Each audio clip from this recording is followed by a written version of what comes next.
this video, I'm gonna show you how you can contribute up to $72,500 in Roth dollars into retirement accounts in 2023. That's if you're under age 50.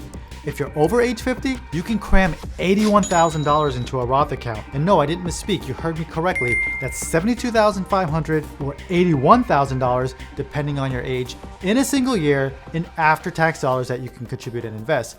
And no matter what amount you grow that money to, you won't ever get taxed on it again. E-Trade, Fidelity, Ameritrade, Charles Schwab, they aren't going to tell you about this, but you can execute this if you educate yourself about it, and I'm going to teach you what you need to get started. And guess what else? If you got a profitable business and your spouse works in your business as well, well, you can do the same for them. They too can contribute up to $72,500 or $81,000 into Roth accounts of their own. When you add the two together, that's $145,000 if you're under age 50 and $162,000 if you and your spouse are over age 50 in a Roth account in a single year. Okay, I'm sure I'm blowing your mind already, but can I add just one more thing?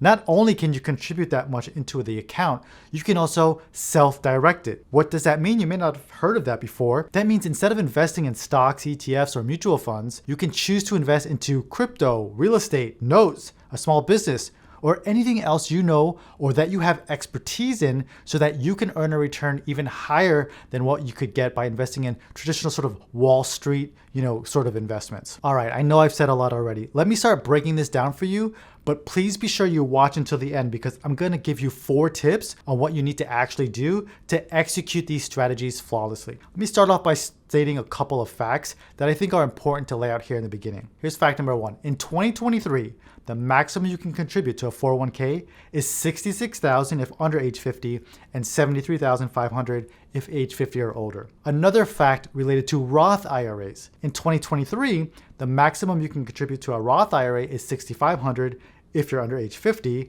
and $7,500 if 50 and older. So you might begin to see how we're going to land at the $72,500 or the $81,000. It's the sum of the 401k and the Roth IRA. Now, let's break down each component separately. The 401k actually has 3 types of contributions you can make to it.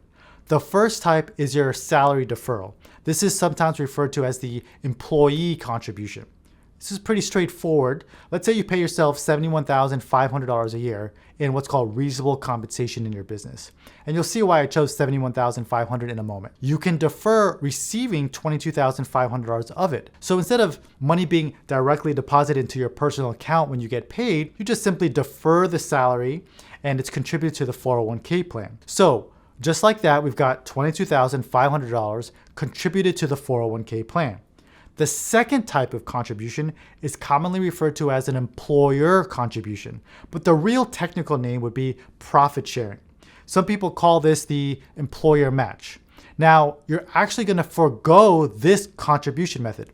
Technically, you can still do it, but this money is pre-tax and we're trying to maximize Roth dollars when utilizing this strategy. The third type of contribution is called a voluntary after-tax contribution.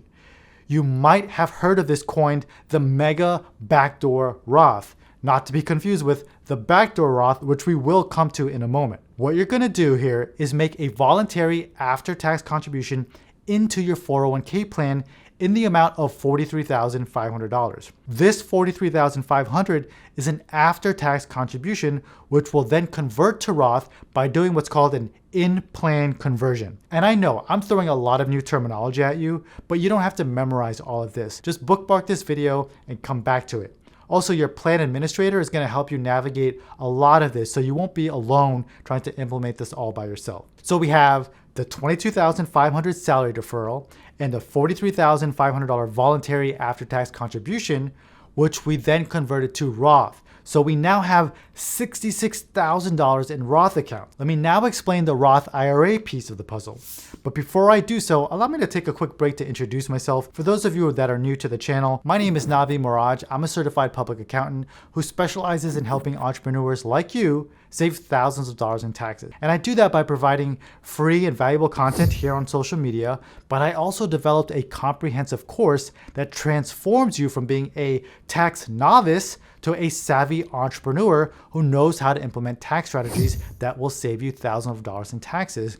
And I do it in an easy to understand way that anyone can apply. Also, if you visit my website, navimuradcpa.com, you'll find free resources that will help you navigate the confusing world of taxes. Links to both of the course as well as my website are listed in the description below, depending on what social media platform you may be watching this on. All right, let's get back to the last tip, which would be to contribute to a Roth IRA. But if you're doing this strategy, you may make too much money to contribute to a Roth IRA in the normal way or the front door. No problem.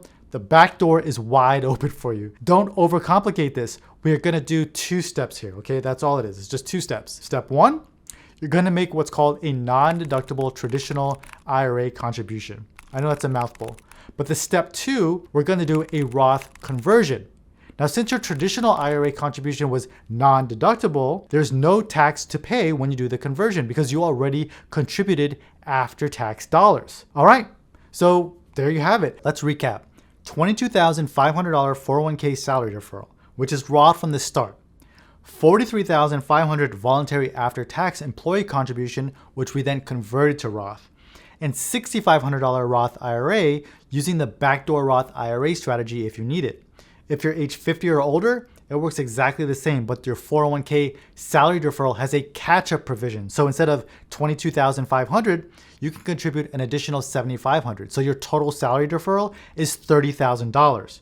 You're gonna do the same $43,500 after-tax employee contribution, and your backdoor Roth IRA is going to be for $7,500 instead of $6,500. So the total contributed is $81,000. So stick with me here. I wanna make sure I mention a handful of items that I kind of went over quickly as I was explaining, and I want to revisit them so you don't make any costly mistakes. If you go to E-Trade or Fidelity or wherever, and you tell them you want to make a voluntary after-tax contribution to your 401k, they will either tell you they don't know what you're talking about or that they can't help you. And if you already have a 401k plan there, you're going to need to have your plan document restated. This means rewriting your plan document to allow for the voluntary after-tax contributions, among other things that will be added. I mentioned self-directing. In order to self-direct, you're going to want to move your accounts over to a service provider that knows all the rules related to self-directing your IRA or 401k. You want to make sure you don't perform what's called a prohibited transaction in your self-directed retirement account. All right, let me come back to the payroll thing because I kind of glanced over that. Remember earlier in my example, I said your salary was $71,500? That's because you need to pay yourself enough